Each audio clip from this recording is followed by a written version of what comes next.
দর্শক দেখছেন সে বিতর্কিত এই কাবা ঘরের প্রতিকৃতি যেটি তৈরি করা হয়েছে সেটি ইতিমধ্যে ভেঙে ফেলা হয়েছে এবং সেটি ভেঙে পড়ে গিয়েছে। আপনারা দেখছেন একটু আগে যে মহিলা সে ঘরটি বানিয়েছেন তাকে এখান থেকে নিয়ে গেছেন ফুলছড়ি থানা পুলিশ।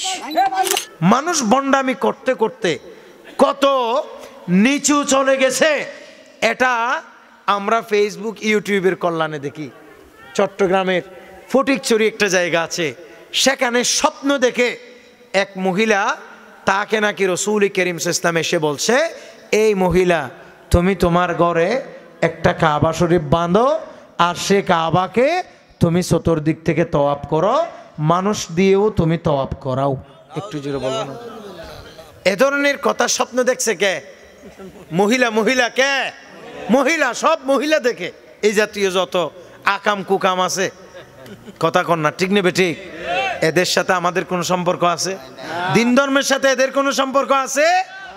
আল্লাহর খানে কাবা একটা হবে। সুবহানাল্লাহ বলে। আল্লাহর খানে কাবা কয়টা হবে? আমার নবীর রওজায়ে আথার পবিত্র নগরী মদিনায়ে তয়বা কয়টা হবে? একটা। সৃষ্টিকুলে আল্লাহর ঘর খানে কাবার কোনো তুলনা নাই।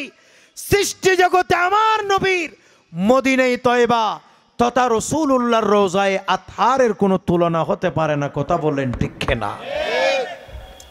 কিন্তু বন্ডরা বন্ডামি করতে করতে, দান্দাবাজি করতে করতে, নিজের পকেট বাড়ি করার জন্য করতে করতে এই জাতীয় অন্যায়, এই জাতীয় অবিচার, এই জাতীয় শয়তানি বদমাশি তারা রীতিমতো চালিয়ে যাচ্ছে। কাজেই যেই সমস্ত মোল্লা মৌলবীরা এদেরকে সাপোর্ট করে, এরা আহলে সুন্নাহ ওয়াল জামাতের কেউ নয়, এরা হচ্ছে ভণ্ডদের দালাল, এরা হচ্ছে পেট পূজারি। কথা বলেন ঠিক কিনা? এই পেট পূজারির সাথে আমাদের কোনো সম্পর্ক আছে ভাই? খবর আমরা দেখি অনেক মাজারে, সব মাজারে না, সকল ওলিদের মাজারে, ফেসবুক ইউটিউবে দেখা যাচ্ছে অনেক মাজারে কি অনৈতিক কার্যক্রম চলতেছে, নারী পুরুষের অবাধ মেলামেশা চলতেছে।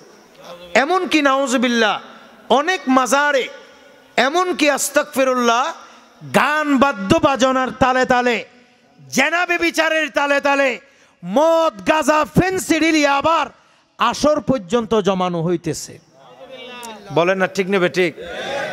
ইউটিউব দেখে এগুলো বললে আপনাদের আমাদের অনেক ভাইরা রাগ করে সেতে যাই, ঠিক কিনা? সেতে গেলেও আমাদের মনে রাখতে হবে আমাদের দিন শেষে একদিন মরতে হবে। বলে না, দিন শেষে একদিন মরতে হবে। কাজেই দুনিয়াতে সামান্য দুনিয়ার টাকার লোভে যদি এই সমস্ত অন্যায় কাজ আমরা করি, সামান্য দুনিয়ার টাকার লোভে যদি এই সমস্ত অপরাধমূলক কাজকে আমরা যদি ভাই সাপোর্ট করি, তাহলে তো আমাদের জন্য পরকাল বড় ভয়ঙ্কর হবে, অন্ধকার হবে। কথা বলেন ঠিক কিনা? এই জন্য বাবা মাজারে যাবেন, জিয়ারত করবেন, আল্লাহর ওলিয়ে কেরামের জীবনী পড়বেন। আলেমদেরকে বলবো তাসাউফের কিতাবাদি যা আছে, ইমাম গাজ্জালী রহমতুল্লাহ আলাইহির এই সমস্ত কিতাবাদি আমাদেরকে স্টাডি করতে হবে। তারপর আমাদের কলব বিনম্র হবে, আমাদের অন্তর প্রশান্ত হবে। যতক্ষণ আল্লাহর নেককার বান্দাগণের জীবনী পড়বেন না, যতক্ষণ আপনি তাসাউফের কিতাব পড়বেন না, ততক্ষণ পর্যন্ত আপনার হৃদয় শান্তি হওয়া সম্ভব নয়। এ কলবকে শান্তি দিতে হলে, অন্তরকে ফ্রেশ করতে হলে আল্লাহর জিকির করতে হবে। আল্লাহর যারা হাবিব আছেন, আল্লাহর বন্ধু যারা আছেন, আল্লাহর প্রিয় ওলি যারা আছেন, তাদের জীবনীর চর্চা করতে হবে। আল্লাহ যেন আমাদেরকে কবুল করেন।